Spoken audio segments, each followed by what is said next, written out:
Hello everybody, this is Solartiger with another wind and solar power video.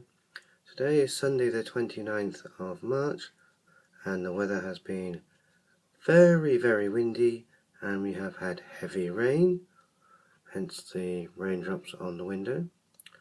This is a close-up of the Rutland 913.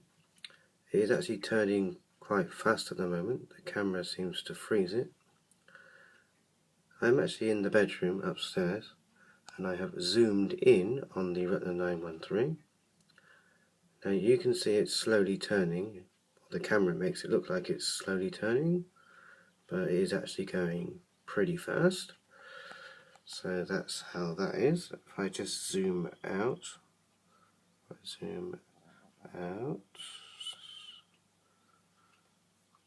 Okay, so it's been very windy today, and we have had spells of very heavy rain.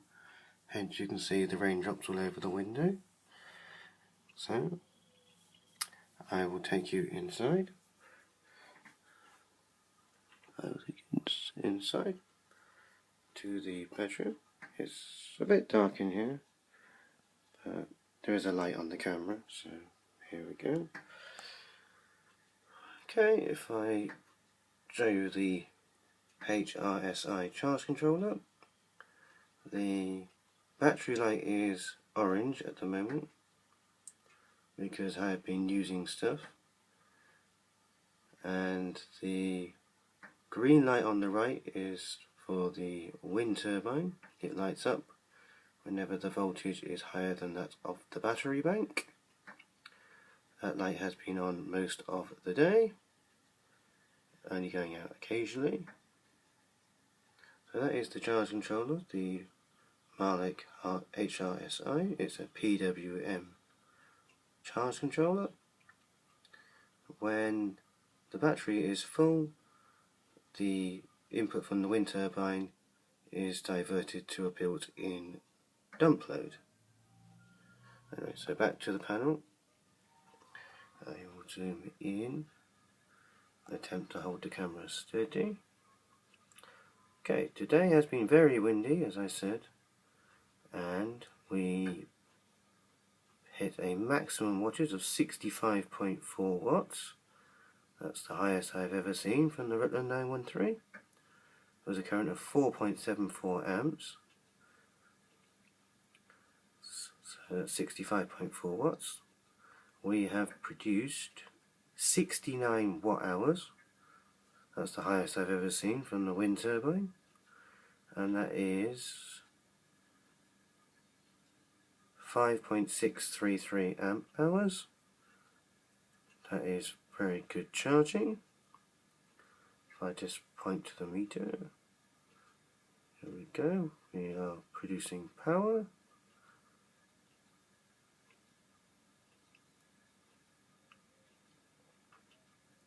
Try and wait for it to blow a bit harder. Now it's been commonly into the 20s and 30s, the watts today, as it has been very windy. But now I have decided to bring out the camera. It's not going to do that. But anyway, you will see that we peaked at 65 watts from the Rutland 913, and we hit 4.74 amps, so that's not bad. If I zoom out on the bigger picture, I charged the electric bicycle battery, I charged the power drill twice. I've turned it off now because I've finished charging. I charged the cordless hedge trimmer battery, and I have been using my 12-volt DC charger all day, last night and yesterday. I'm charging up all my AA batteries.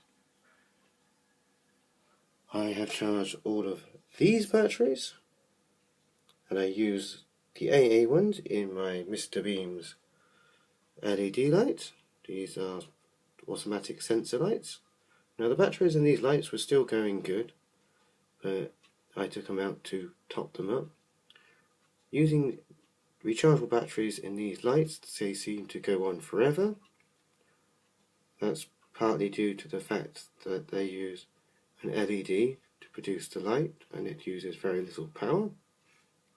So that's that. You can see that the battery meter is saying 12.8 there.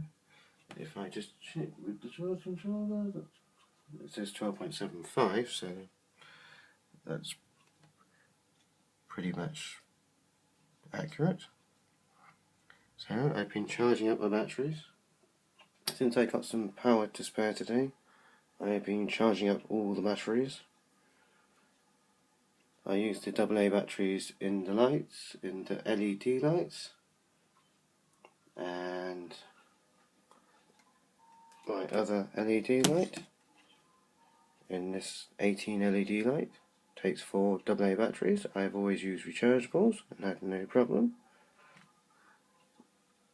Also, I have been using the windowsill system, as you can see over here. This power box is connected to the 50-watt solar panel that's in the window. I'll show you the specifications of the 50-watt panel.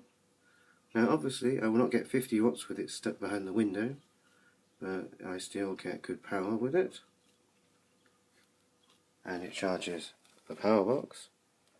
The voltage on the battery, if I just tap to focus it, you got 13 volts on there. Now with the box at the moment, I am using a USB adapter and I am charging up my Bluetooth headphones and an iPod Touch, and that's going well. You can see the iPod is pretty well charged up now.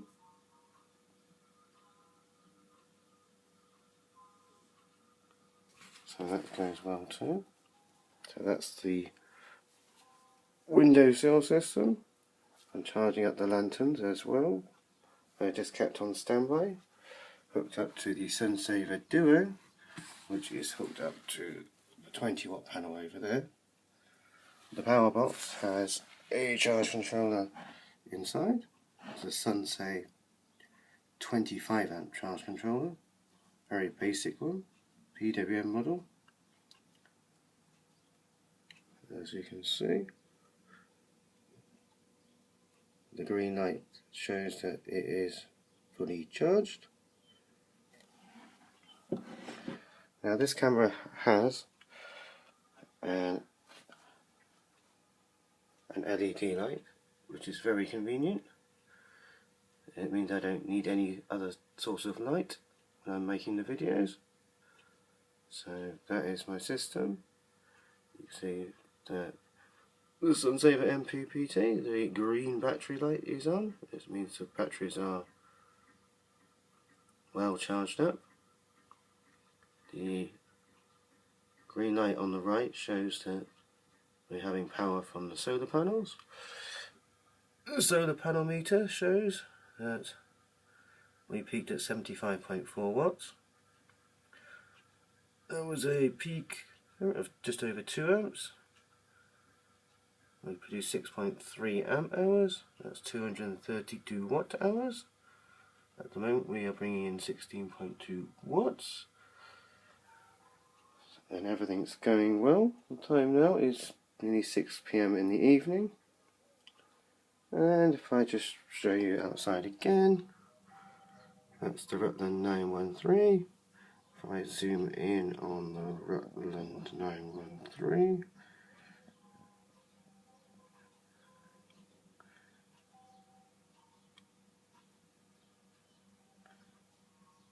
I'll just focus the camera again. So as you can see, it's on the 10-foot pole, and it's just lashed to the concrete washing line pole. So nothing elaborate there. You can see the cable that runs up to the wind turbine. That's 2mm squared cable, and that runs all the way back to the outside and to the terminal box on the wall. The terminal box on the wall is working very well. It's tidy and it's working. I have got some crimp connectors to attach the wind turbine cable, which at the moment is just wound around the terminal post and the terminal tightened down. I do have the terminals now, so that will be neater. So that is everything working well. I just show you the wind turbine again. It's turning well. The camera does slow it down. You can see here that I have painted the tail fin white so that any decals that were on it originally are not visible. It still has issues with the rust, but the 913s are known for rust in the tail fin. It's the only part that's made out of steel, and steel rusts in the rain, so you'll have to either paint it regularly or replace it with a piece of aluminium. So I can easily take it down because of where it is in the garden, but if you have it on a tower, that might be more of a pain. But for me it works okay. When the wind blows, I get good performance. So this is Solartiger saying thank you for watching my videos, and until next time, thank you for watching. Goodbye.